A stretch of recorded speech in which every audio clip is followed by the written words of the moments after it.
Gay Chicago! It is AP here. Welcome to Delve Weather. I am joined today by Uncle Greg. And we are gonna be covering Victoria. So please tune in and listen and give us 5 stars, give us a like and subscribe. All of those things help us make Chicago gayer, and that's what you want. So keep on listening.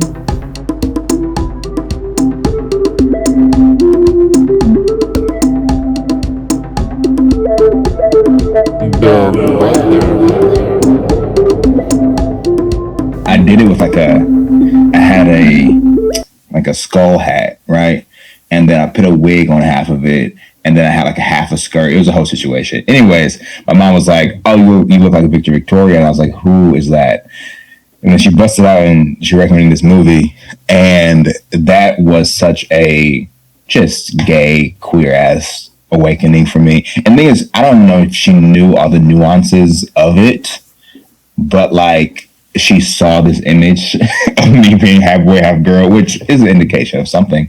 And it's the indication of a good time. And today, yes. Your host, AP, am joined by a creator, a podcaster. Some might even say a homosexual. Ooh. Today, I am joined by Uncle Greg, who has a podcast called Stay Kind with Uncle Greg. Uncle Greg is also a Goodwill creator. If you follow him on Instagram, you know that Uncle Greg be stitching, and he's stitching at Goodwill. And and I have seen him walk the runway with his own creation. I know very well that he's got the skill and he's got the passion. And as that, I know that he is a storyteller. So, Uncle Greg, welcome to Delve Weather. Thank you so much. Thank you so much for having me. It's a joy to talk about, cinema in the gay way, the gay agenda.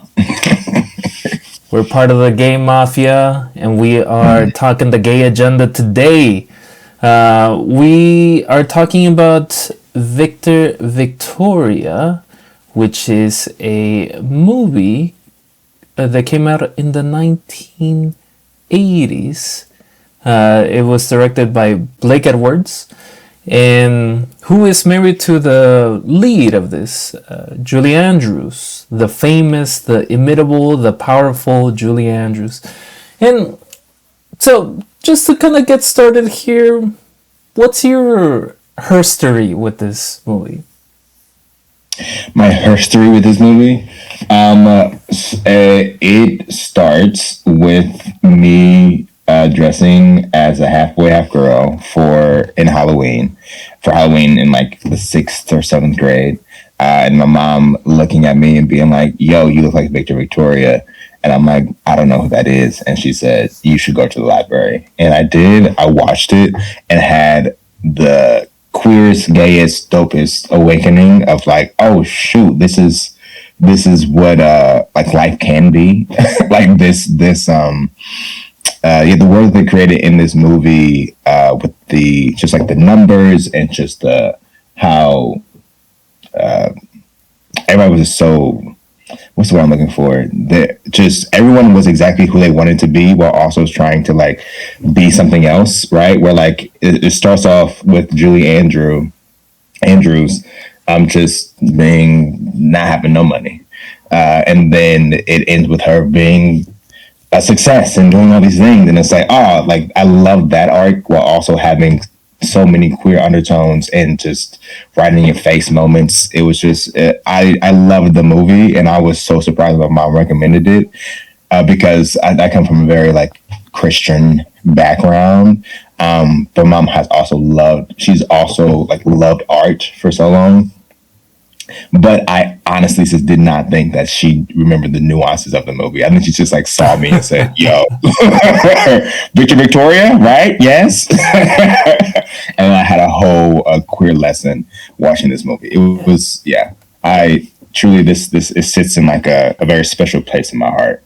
And this is also a because it has Julie Andrews in it. Like you would think, oh, it's just it's like anything else. It's like Gone with the Wind. It's a beautiful little movie about a theater, you know. But what it is injecting the woke mind virus into a 7-year-old kid, a seventh grader, and telling him that, you know what, being gay is okay, being genderqueer is okay, and some might even say the worst thing, being a theater kid is okay. You're okay. You're seen. Okay, there's more people like you. You just gotta find them. So yeah, it was a great time. And like at one point in this movie, she had that speech to her love interest in the movie, and she talked about like what is a man and all these things. And I remember listening to that speech the first time, being like, "Yo, like, what is a man?" And it really helped me create me, or just like step into me more. Like, yo, there's no one definition of it, so you can define what that is. And then it went to a beautiful musical number, you know. So it's just like it was a great time of like introspection, and then also a spectacle, because Julie Andrews is she's a freaking gem who can perform like no one's business. Yeah. So I've been listening to your show, Stay Kind, for a while now. I know you have this ethos of being in the same vein as Mr. Rogers, bringing out the like kind and care of people. And honestly, and I want to say this directly to you, that's gay as hell. And that's why I wanted to bring you on. I wanted to bring you on because this movie I've never seen it before, but I know about it as a very colorful movie, like literally the cinematographically very colorful, and a movie that's kind of overseen in the larger Edwards and Andrews oeuvre. And I wanted to come. I'm very glad that you proposed this because this fits into our 1980s decade of the Queerdos miniseries, which is of course where we look at the weirdness within like queer culture, and where we say we want more of it. We want more of it because in 2026 the commodification of queerness is getting too much. That's why we started with Emilia Perez a couple of weeks ago, which is maybe the most Oscar bait, most queer commodification that has come out in the 2020s, and we're sick of it. And I'm so glad that this movie is gay, even though the writer and director is not gay. It is incredibly pro-gay in a way that makes you happy to be part of this larger culture, this larger almost like metaphysical aspect of being in the queer tradition. Yeah. I always see it as like a Trojan horse of like queerness, because the more you get into it, the gayer it gets. Because like the concept itself was a woman pretending to be a man, pretending to be a woman. Oh, it's gonna be wild. And so like made it like very goofy, but then to really go into the different layers of it, it just it made way for. And I'm going to go right back, but I just watched Connie and Carla, which is a movie I really think you would like as well. But it's with Nia Bardal, is the same person who did My Big Fat Greek Wedding, and she wrote it and starred in it with Toni Collette. And it is like Victoria exists, so this movie can like run as well. And it's just I love allyship in a way that is responsible, in a way that like is like, hey, like I know what my name is, I know what we can do with my name, but like let's put all these like queerdos out here, and like give them a stage to like really be their best selves and like the most of themselves. And then also let's have like some beautiful musical numbers in here. Okay. Like, come on. Yeah. And then also like showing up her talent. It was just, there's a number in here. It's like, I think You and I that she does with her. Yeah, You and Me with Victoria and Toddy.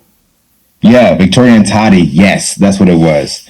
And it was such a simple number, and like in it, they're pretending to be like married, like two men married, and they were just going around, and like it was very conversational, very like sing songy, and it just, to watch their charm be so electric and their chemistry be so just intimate while also giving a performance was like, like this is cinema.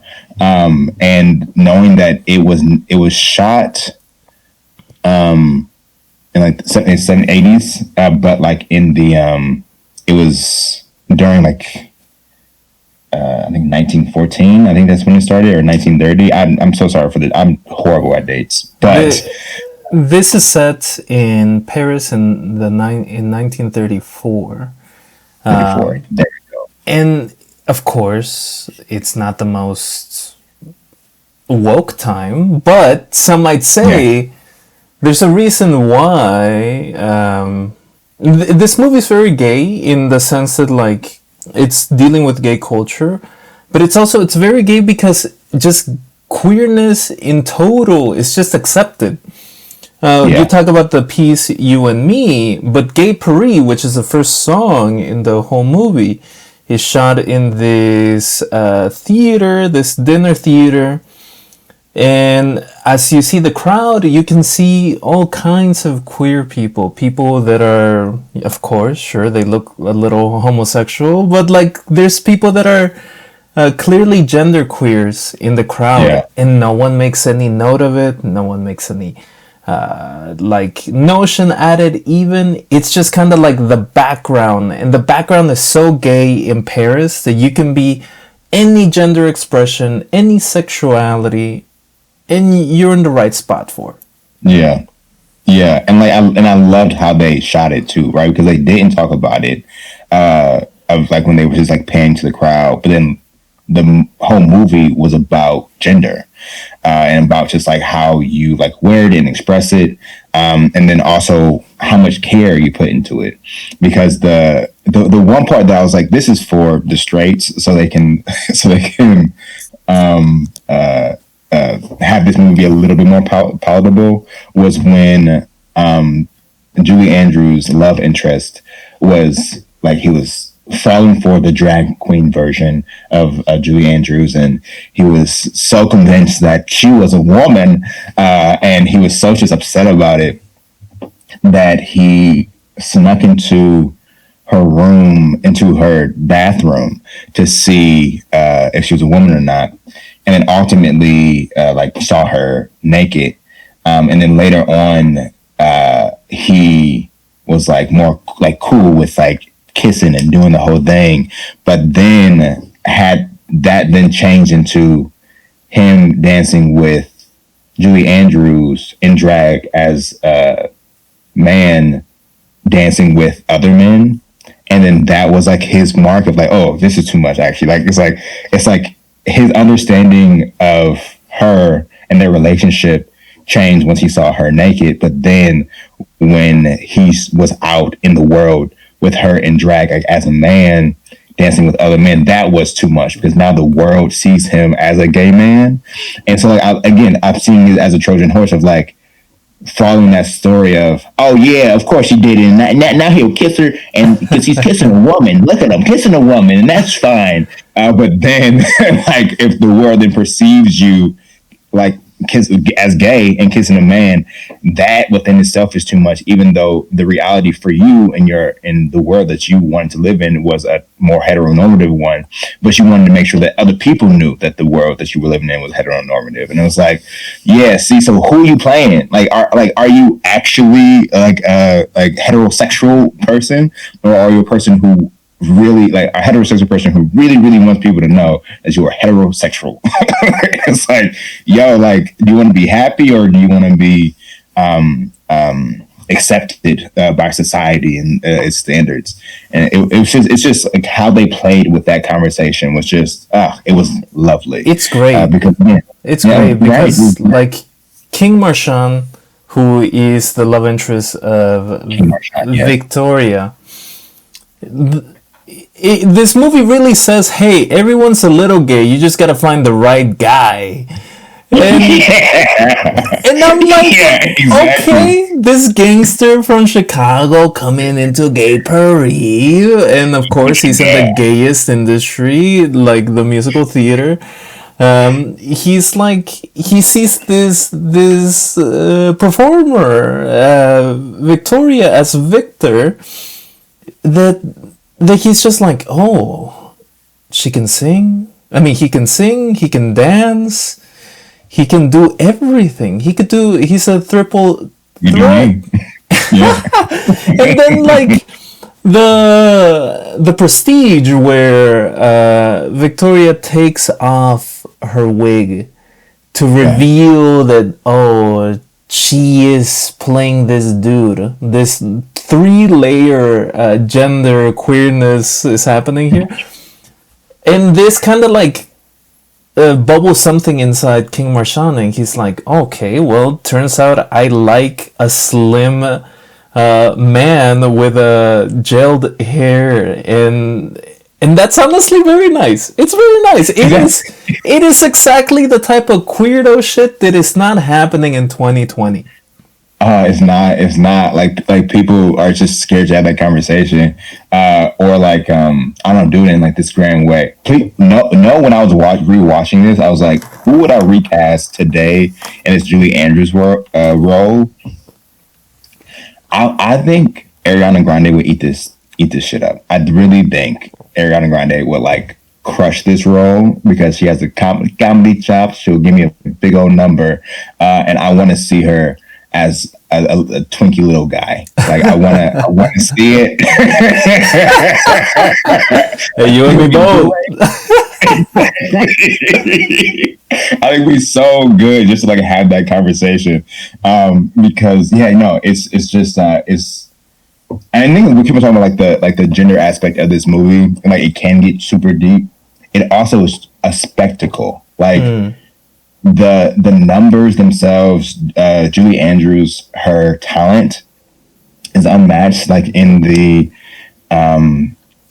Shady Woman of Seville, I believe, is that what it was? The Shady Dame from Seville.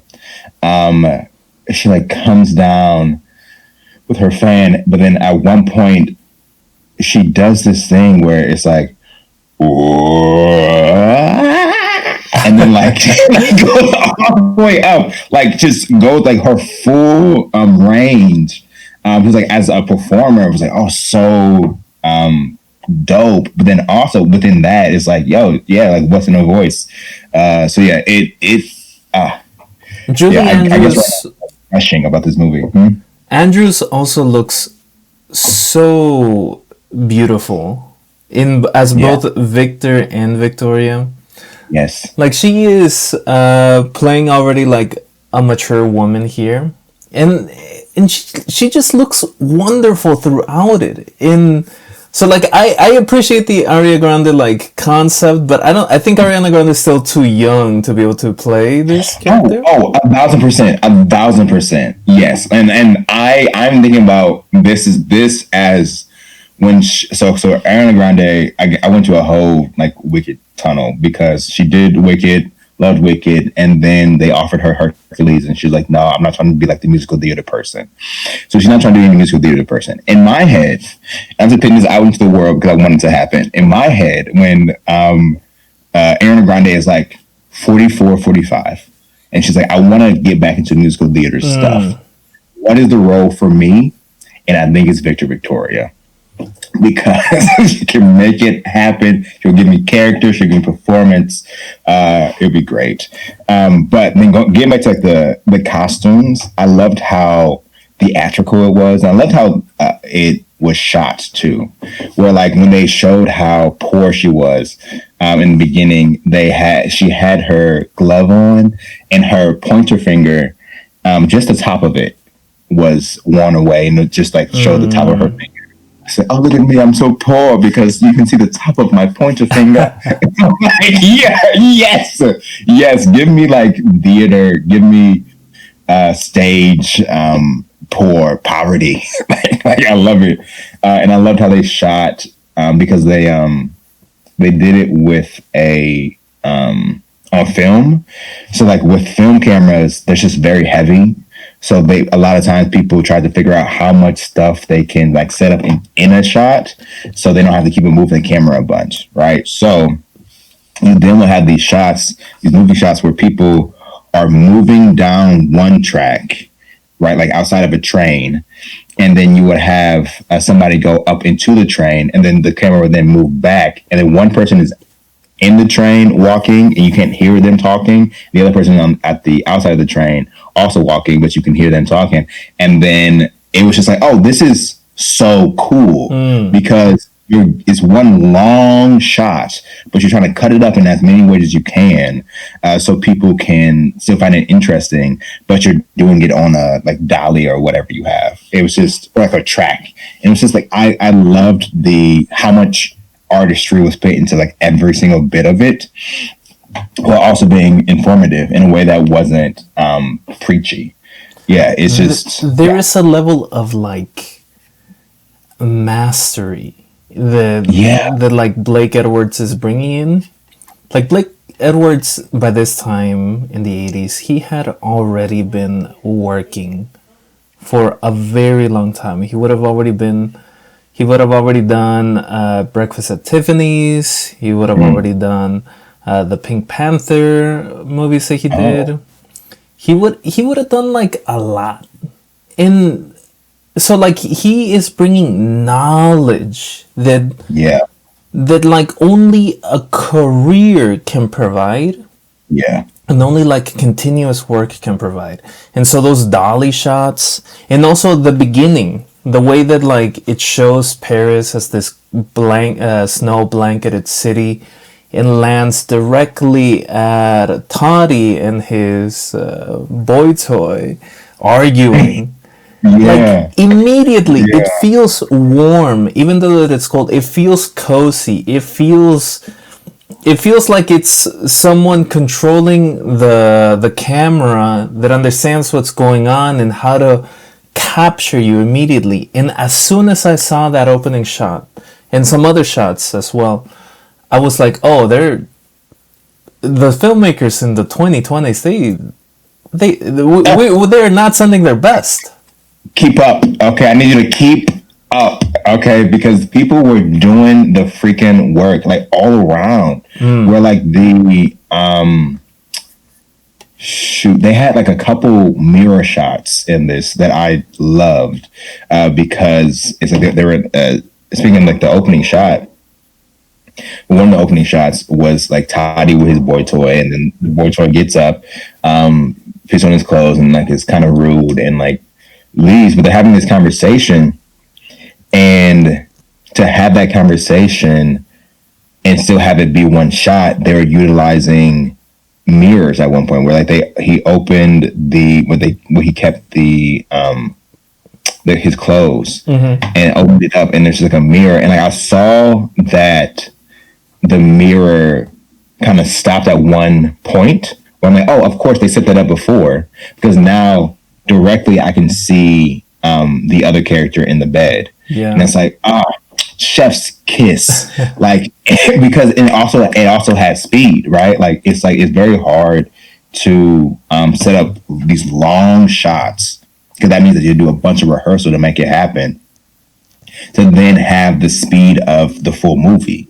Because then it's like, all right, cool, I guess I gotta just know that I want this scene to go this way before I even go into the editing bay. And I was like, oh yes, like I wanted to see these people have chemistry together and perform, and they at one point they were, wow, I'm nerding out about this movie. Well, that's good. That's exactly why I brought you on. And honestly, Yeah.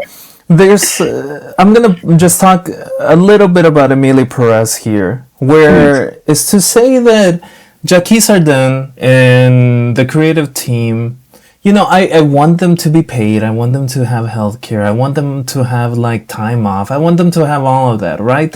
But more than anything, I want them to have skill. I want them to have knowledge. Like there's a difference in complexity in, like, let's say the shots that happen in the Shady Dame from Seville and El Mal, which is the song that won the Oscar in Emilia Perez. There's a level of complexity. There's a difference in complexity there. El Mal is way more complex, way more people, but it is not as charismatic as what happens in the Shady Dame from Seville. But in both times that it was played by Victoria and the one time it was played by Toddy, both they're just a level of like chemistry with the actors. The actors are clearly stage actors that are doing their work. They have been doing it for a long time, and it just so happens that there's a guy that knows how to handle a camera nearby, and that's kind of gone in the musicals in the 2020s. I only saw about 10 minutes of Wicked, admittedly. Real, okay, cool. It was a spectacle, but I feel you. And Wicked is just, it just looks different. It's not as vibrant as or as fervent as this movie. And I could think about other musicals. Of course, I mentioned Emilia Perez, but if I think about the larger musical world, I just can't think of anything in the 2020s that is coming out that has this level of stage presence. I even thinking of the Disney streaming version of Hamilton, there was way more energy there, way more presentation there than in Emilia Perez or what I've seen of Wicked. And of course, I'm shifting a little too much away from this movie, but I just like that you have like two major talents of the musical landscape, Julie Andrews and Blake Edwards, and they're actually doing it. They're doing it, and they're doing it all for what? That's right, the gay agenda. Let's talk. Let's talk a little bit about what we saw here. So, I want to mention something here. There's a character that I really relate to, and that is Bernstine. Bernstine is the bodyguard of King Marchand. If you tell me that he is like an Irish bodyguard from Chicago, I'm like, yeah, he looks it. And he did. And this guy is played by Alex Carras, who was born in Gary, Indiana. So he is kind of a local boy. And he is called in the movie a football player, and I then learned that he actually did play in the NFL. He played for the Detroit Lions. He also was a wrestler too. Yes, I was like, yo, because I also had I definitely had a gay awakening with this character, because like when he came out in the movie, I was like, oh, what? And he then was automatically so attractive to me. Like, I like the straight version. I was like, okay, you're being like very hard. And then like when he was like, no, I'm like, this is like the best day of my life or something like that. Like this is like a life-changing moment. And he's got like lighter and he was so freaking cute. And let me tell you, I didn't realize that like at some angles, that man definitely looks like my husband. And I'm like, no. Yo, that is crazy. You got a type. I got a twerk. Look, yo, it's just a cutie. as I was seeing this guy, I also was just like, this guy's cute. Like he I both relate to him as like someone who I consider myself this type of like more mask but like gentle gay man, but I also like I also just kind of like relate to him as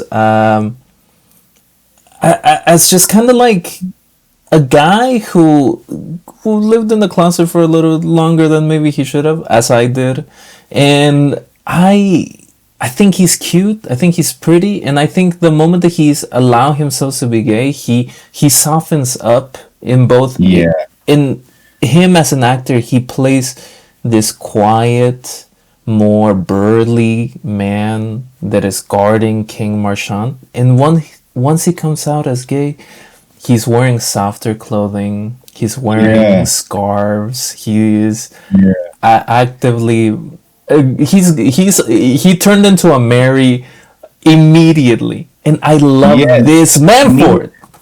Immediately, without leaning into any stereotype, right? It's like him being his most authentic self was him legitimately just softening up and not having his guard up, like that. So like that, your truest self for this character was just like allowing yourself to be happy and soft and gay, like yo. And again, truly just like a life-changing moment for me, just to watch this character's arc, because he was just there trying his best to be happy, until like his boss was like, yo, and even that, I'm keeping myself off because again, I just love this movie, but for his boss to then have these issues with, oh no, all these people are perceiving me as being gay.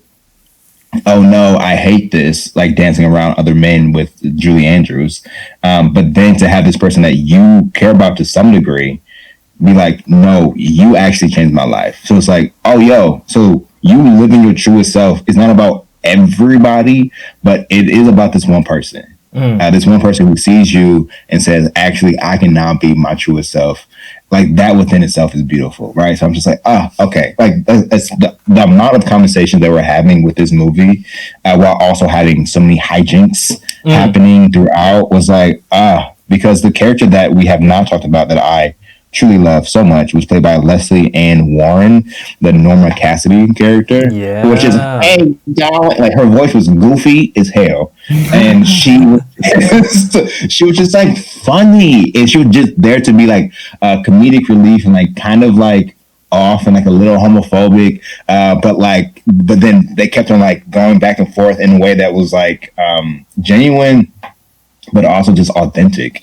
And I'm like, yo, like I'm here for this. She also is the in Will and Grace, if people have watched, after burp, and we're back.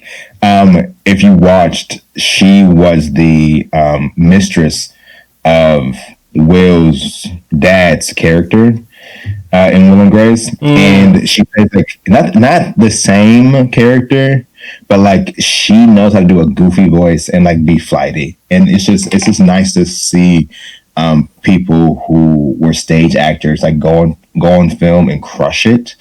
It's just because she gave a character that was outrageous, like over the top, but it was still grounded. Like yes. This is what I'm sorry, ain't nothing grounded about Norma. Norma is like someone took an olive from a martini and gave it a spirit. Like it is. She is. When she is singing Chicago, Illinois, I am just like, why am I tipsy now? Why is this woman having me act on Wise right now? I'm just watching a movie.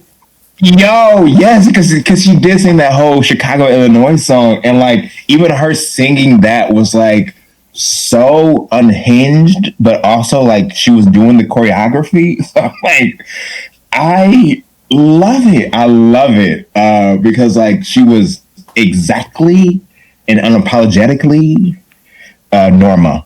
And I was like, go off. Thank you. And she's also a little evil, and like one of the things that I want to like make clear through this miniseries that we have on the show is that like queer men love an evil woman, and Oh my goodness, so much. an evil woman not in the sense of like Casey Anthony or something like that. No, No, evil it's woman like and a woman that like knows what she wants and is unapologetically going to do it, even if that hurts your feelings. exactly. Because it's like what at least I relate to as a queer man is like the authenticity of that. Like, hey, just like if you want to be trash, just say it to my face, okay? And say it with like 10 toes down, full chest. Okay, I'm pissed, and I love it. I love it. And that is what we got with Norma, and that platinum blonde hair for hers. There is something I want to like think about when I think about these characters, which you mentioned already. They all go on an arc, and that Yeah. arc, like Norma is this character that starts from a place of like a little bit of a beautiful woman who's described as a mall for King Marchand, which is like a mall is the woman that carries the gun for a gangster, which I didn't know about, but honestly, cool. Oh, okay. And one of the things that goes on with her is that she is pro gay from the very beginning, but she is also not afraid to use somebody else's gayness for her benefit. And Exactly. I'm just like, lady, if you ever want to blackmail me, I'm happy. I mean, go for it. Go. I'm so Exactly. Because blackmailable. at least we'll have a couple of laughs out of it, you know? Like, girl, you stupid. Stop it. Like, you wild, girl. You better chill. Like, come on. Like, cause then she's like, I am. And then, push me down a flight of stairs. I'm like, I love it. Every little bumpity bump down the way. Like, yes, give me an unhinged character. We've talked about a lot of the characters, and I want to talk about some of the themes here. And let's talk about the.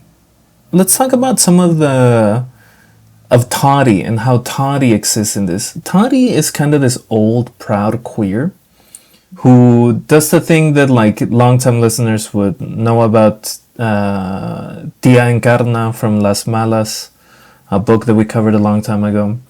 And, which these old proud queers, what they do is kind of usher in some space to the new queers. So Toddy Yeah. does what? He lends his space, his time, his money, and skill to the new queer Victoria. And Victoria doesn't even know that she's queer. And and it's beautiful. And honestly, I want to be a Toddy so bad. I want to be an old queer giving my like knowledge to a young queer. We were talking about this earlier, and I'm like, when do we become an unk? When do we Yes. become an uncle? And I'm like, I Yeah. need to be there now. It's like, come on, Uncle's a spirit, it's a vibe, okay? So you can be there now. And the thing is with Toddy, it's like he also was doing it for his own gain too, right? Where it's like, yes, he was helping out Julie Andrews, but also he was then broke and without a job. And he was like, actually, this person is talented, and I'm gonna queerify the situation, and then get us to the penthouse in this beautiful hotel. And it's like, yo, like you're using this straight woman for the gay agenda, and that is the whole movie. It's like, let's go, Toddy, because you set her up in this way of like drag queen, a woman between a woman pretending to be a man, pretending to be a woman, and to even like pitch that concept, which was ridiculous, and then be like, no, we can make it actually happen. That is the gay way. Like pitching ridiculous ideas, but being like, no, this whole world was created on ridiculous ideas, and then you just gotta follow through and make it happen. And he fucking did, and it's like, yeah, you just had the audacity to make it happen, dude. And then we got these beautiful numbers from it. So then when he then went on stage in the end and then played the Dame of Seville, and like I don't know what they were like trying to get out of it, and like it could have just been, this can just be a goofy number that I want to do, and it was just fun to watch. Because it was great to watch Victoria do it, Julie Andrews, and do it with her talent and all of that, and her charm. But then it was also great to watch Toddy do it with just being charming. Like, it's like you can carry a tune, but like, what were we doing? Like, like this number is funny. I have a lot of thoughts about the ending, and we'll get to the ending in a moment. But I bring up Toddy in Victoria's, like, kind of relationship here, and how, like, it's very mutual. As you mentioned, there's a mutual interest and a mutual benefit to both of their work here. And I think that really represents the class nature of what's happening here. Because both of them are downtrodden, lower class folk. They're just actors and performers. So they're always at the mercy of the people that owned the theaters. They're always at the mercy of the people that own the venues. Or they're the agents that act as gatekeepers to be able to live the life of a performer. And you mentioned, yeah, this is a scheme. Toddy concocts a scheme to get some money, and it works out because they have the talent. But both of that, but it starts from a place of saying, hey, you and I, as long as we support each other, we can use our labor to climb the ladder here, the class ladder. And I really like that. Because the movie at no point gets bogged down with the like politics of class. It just says, this is how we exist, we know what we can do, and we know the solution, which is labor. And then they just do it. And of course, because this is in the 80s, you can actually like climb the social economic ladder. Now in the 2020s, I mean, you can only like fall down that ladder, but it's nice. It's cool. It is. And the thing is, it's like, I mean, because it was set place in Paris, this is like, this isn't right now. I'm trying to figure out when I in my head a war was happening or was going to happen around this time.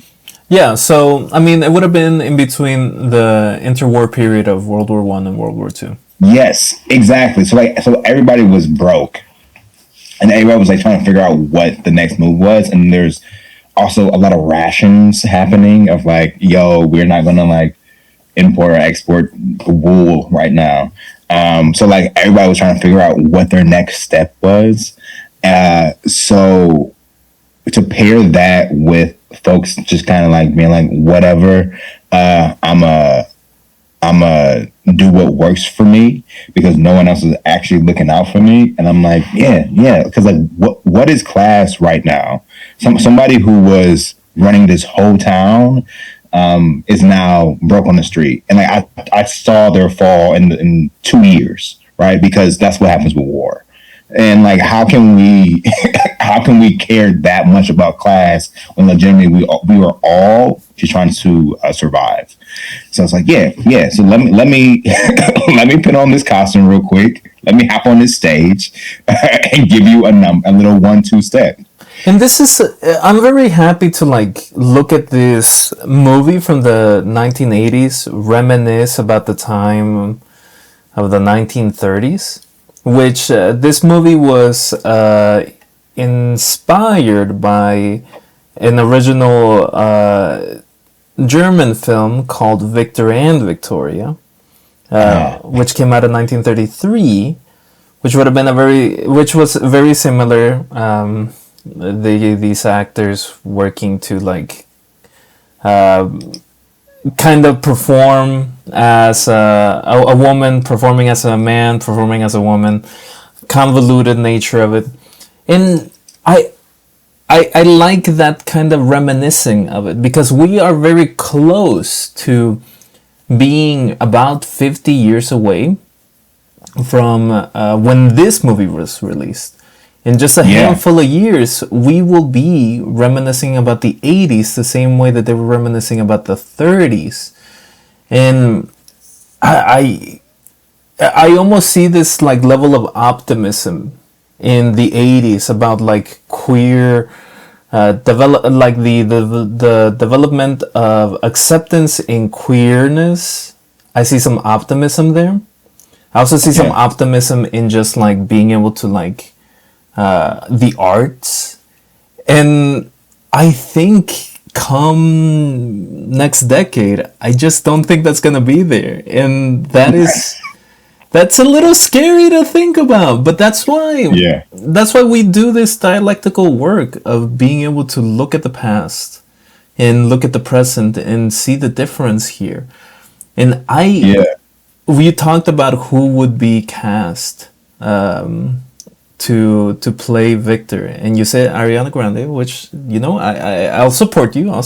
Thank you so much. I appreciate the support. But one of the things that I think about is I don't think a movie like this with this much like gender like play would be greenlit in 2020, and I'm afraid that in 2030 it wouldn't even get past the treatment that someone presents an executive, and that is what I'm afraid of. That is what I'm worried about. And like it takes people who are headstrong, hard-headed, and like talented to make these movies happen, like, and allies to make these movies happen. Because like notoriously with this, Julie Andrews also did the stage version of Victor Victoria, and she declined her Tony nomination because because people on her cast weren't nominated, and she was like, "It truly is not just me; it's everybody up here.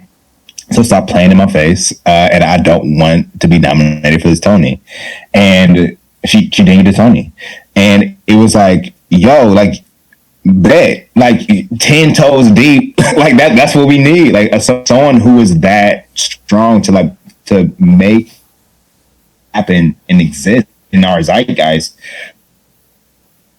type of like political fortitude, or just like a grasp on humanity. So like no, like, I don't think it will happen. I mean, I think it will only happen if people like I'm saying it again, Ariana Grande in her 40s, 45, to be like, no, my name alone will bring ticket sales. You saw what I could do and how I can perform in this, and I want it to be done this way. And I also don't want it to be just about me. And it's like, yo, bet, bet, like getting people in the seats for this. But then later on, I'm making it something else like that. And then I know I just brought up Nia Vardalos. This movie with Connie and Carla is very similar to Victor Victoria in the Trojan Horse kind of way, but it didn't have the same acclaim as My Big Fat Greek Wedding, which was like the #1 rom-com of all time for years. And like that was the only reason why she could even get this movie greenlit. Like this is a movie that she did right after My Big Fat Greek Wedding. And it's like, yeah, like she had the backing to make it happen. And I'm just waiting for a filmmaker, a writer, a person who an ally who could be like, no, here's a fantastic script. Here's a dope ass cast. Excuse me. And I'm gonna make this happen. If you like it or not, and I still wanted to live in the world because it needs to exist. Yeah, and I'm like, yeah, yes, yes. There is like a more democratized set of technology that like the queers of today can use and their allies can use to make movies like this. And of course there's a way more talented people now living on earth now, just because there's like billions of more people making things that like really breeds a level of like optimism within me as well. And I really appreciate you like mentioning that like it requires a will that is as strong as stone that can really bring something to fruition. And you know, I appreciate that. I also have to lament the reality that this movie was produced by MGM, and MGM is now owned by Amazon. So like, damn, whoa, I did not know that. Yeah, and the consolidation of media properties is becoming stronger and stronger. And now, soon enough, Paramount is going to own everything. And that is going to reduce the budget that can be given to movies that are like this, made by queers. Yeah. And there's a level of like who has the power versus who has the talent, and soon enough like that disparity maybe might not mean anything because of this democratized technology, but until then give my people money, give my people all their money. That's what we want. Okay. And like the way that like I think about the success of Heated Rivalry, and knowing that that Canadian show was made with 3 Canadian pennies and a dream, and have it have the success it has, like, oh, the talent, the creativity, the will to get it done, that had to be on that set to make it happen, to then have it have this type of success, right? And it's like, yo, the only reason that we now have these like these new age movie stars in the 2 of them is because these people, they were looking for very talented but unknown or like untapped folks to make this this show so freaking good. And like now they have money, great, fantastic, but it's like I want more lightning in a bottle, I guess. I want like hey, if you don't want to initially give folks money, whatever, like people aren't getting paid right now. But like if you see talented people, I need you to jump on them and run with it, because that's what the people want to see. I'm the people, and that's what I want to see. Okay. I just want to see talented people doing their damn thing.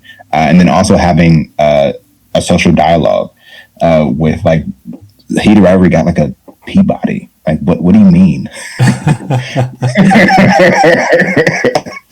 Yeah, and of course Heated Rivalry is created by Jacob Tierney and written, and it's an adaptation of Game Changers by Rachel Reed. Rachel Reed, not the cook from the 2000s.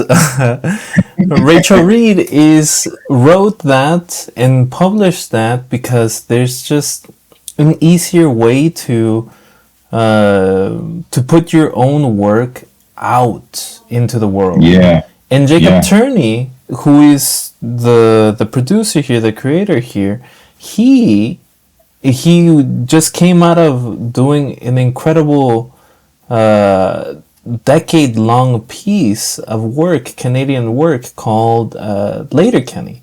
And Letterkenny was so popular that like it spun out like a lot of talent, and we got a heated rivalry because he is, exactly as you mentioned, an ally that is willing to use his weight to put people forward that are interested in making this. And so even though that there is a disparity of who has the money and who has the talent, there's still enough that someone could come in and make magic. And the thing is about Tyranny, he's one of us. That is a queer man right there who made it happen. But like with Letter Kenny, the budget of that was nothing. He came from this place where he didn't have a budget, and then it became this cult classic. So they got money over time. But then he had that same mindset when he was going into Heated Rivalry, and he just made like the gayest thing. Yeah. Where like Letterkenny was very like it was like set place like a trailer park, and it was like very straight, right? With like queer undertones, but like to then have this project be so gay, and then get the amount of attention it got, I'm like, yeah, I want you to link up with somebody and make the new Victor Victoria with Ariana Grande, okay? Let's. I want to talk about two other things here, and one of them is the gender of it all.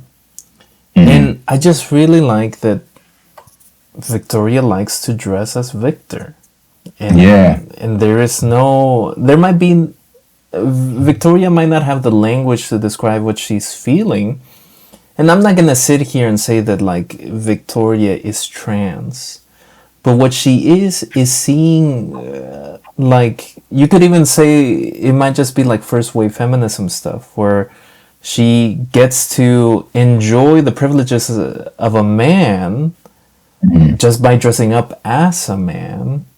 Or you can say that like she's exploring her gender expression, but either way, she likes it. Yeah, yes, likes it, and they tailored her with an inch into the inch of her freaking life in those suits. Like, those suits fit her so well, and just to see her move in those suits, and like pretend to be a man in these suits. Excuse me. It's also. It was one watching Julie Andrews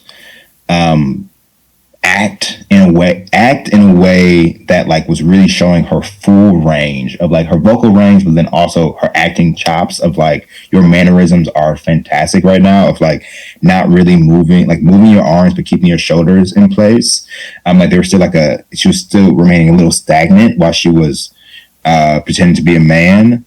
And then when she was doing drag, it was a little bit over the top, right? And then when she was and over the top with femininity, but then when she was being Victoria, she was just kind of like a little more humdrum, like a little humdrum woman who was like trying to like figure her stuff out with her little pointer finger sticking out.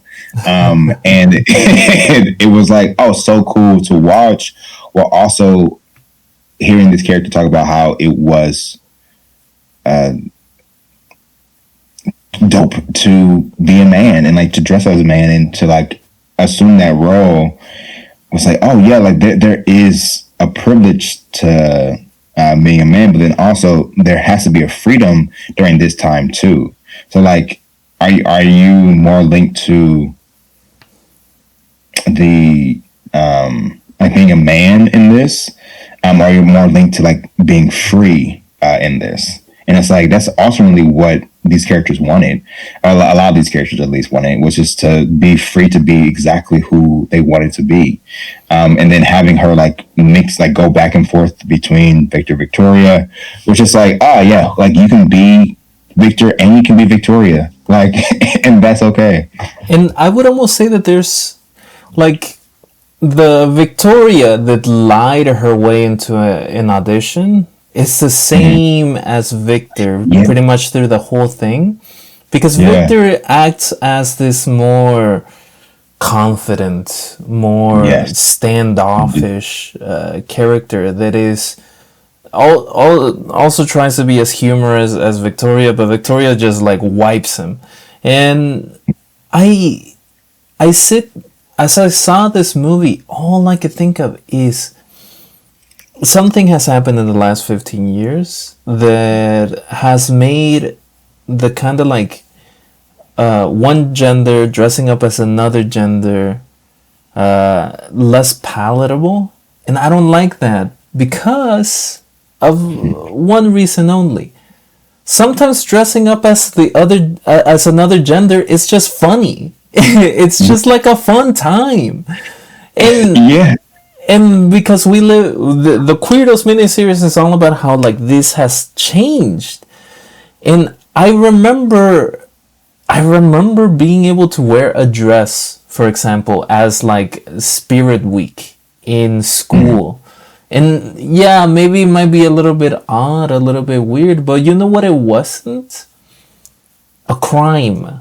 It wasn't a violation of norms that led directly to expulsion or to like a social death of some sort. And I don't like that. I just like that this movie, being made in the 80s, it spent zero time having to like explain that it's okay to dress up as another gender, and I really like that, and I miss that. I wish we could bring that back. Let's bring that back. agree. Listener, I don't know what gender expression you have right now, but check this out. Maybe try another. Exactly. Come on. Have a good time. Have a good time. Breathe it out. Like I just to start with me real quick and then go back to the movie. But I just did this video for Goodwill that's not out yet, but it was me making this quilt. It's like I made this whole quilt, and it was inspired by the Met Gala, which was like fashion is art or costume is art. They did not decide, but it was that was the vein of it. And I, in the end, like put on the quilt like it was a dress, and then I had like a t-shirt on my head, and it was so fun. Just like, hey, like, oh, look at me in my couture look as a woman or as a drag queen or whatever you want to say, but like it's just a different gender expression, and it was a great time. I had a cute little photo shoot, and it had a great time. And it's like it can be that too, but it's just the idea of like expressing yourself. Because even like in the end, when Toddy came out in Victoria, he was just having a good time. Like it was just like I'm not like there's no nothing but me just being goofy on this stage and doing this part as best as I can with all the charm in the world. Yeah, it was. Yeah, it's just a good time to like, and I love that I don't think it ended there, but it was a movie that talked all about gender, all the different ways, and how you can take it seriously, and then how people can express themselves and all that. But then it ended on him in a dress, just like being goofy, and it's like, yeah, like it can be all the things, but just don't take it seriously without taking it too serious. And like, yeah, like I like to have that balance was, yeah, I just Because sometimes gender could just be silly. Sexuality can just be silly. Like it doesn't have to be a mandate from heaven. It can just be, hey, I like wearing a mustache right now and calling myself sir. Maybe next week I might not have a mustache and call myself they, them, or like whatever. yes. And it also can just be like, hey, I'm he, him, and this is who I am, or I'm she, her, and this is who I am. And it can be that too. But it's like but like respecting what it is for someone else, and also respecting what it is for you. It's like the goal, okay? But to do that, you have to like play. You have to have fun. You have to figure it out to then settle into like who you are and who you want. So then, if you do put on a dress or if you do put on a suit, you still know who you are in that suit and out that suit within. Yeah, so it's just it's like, yeah, like loosen up, loosen As up, yo. as long as we're talking about the ending here, thank you for bringing up Mm. Toddy and like Toddy's final piece as Shady Dame from Seville, and hearing your thoughts on it, they're vastly different than my thoughts. Yeah, tell me. I sincerely thought the Toddy as Shady Dame from Seville, I thought it was bad because it was Yeah. being played humorously. Mm-hmm. Where like I've seen more than enough drag queens perform to know that there's a humor there, but I've also Yeah. seen enough drag to know that a drag performer also wants to be seen as hot or as Yeah. like a sexual object in this performance. And I'm sad that Toddy wasn't allowed to be a sensual figure that can sing this song about being a shady dame. Yeah. And I'm not gonna get into like too much depth about like trans masc versus trans femme, but I Mm-hmm. do see a difference here about what it means when a man, a cis man, puts on a dress to have a performance where he's less allowed to be sensual, and I don't like that. Like I like a lot of And the things in this movie, but it's by no means a my final piece here is that I don't think this is a queer movie per se because there's mm, still a heteronormative structure there. I would have made Toddy be sensual just like Victor was, and it doesn't matter that he's like a man of a certain age because he could still be older and still be sensual, and yeah. Yeah. it kind of irks me. And like I definitely see that. I definitely see that. Because like a part of the joke in the end that they were trying to play was this man in a dress. Like that definitely was a part of the joke, and like I don't think that would translate now. And like that, and I did not like that part. What I did, what I did appreciate was still a person having fun on stage. Yeah. Ultimately, where it's just like I understand, like because like that definitely was part of the joke. I'm not trying to take that lightly at all. It's more so just more like if they had one other number in it with like a drag queen, like an actual drag queen, I think that would have made that number feel less important in the end. Because I do think there is space for like play and like be in him being goofy. I think there's space for that. But like if there's space for that, there has to be space for a drag queen doing drag because most of the numbers were either Julie Andrews doing a number, a woman pretending to be a man pretending to be a woman, or Toddy doing a number, which was him presenting as a man.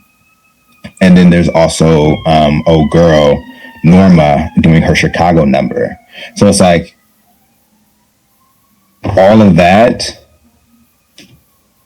I think is cool, but to make that one scene be be just goofy, you have to have a scene with a drag queen who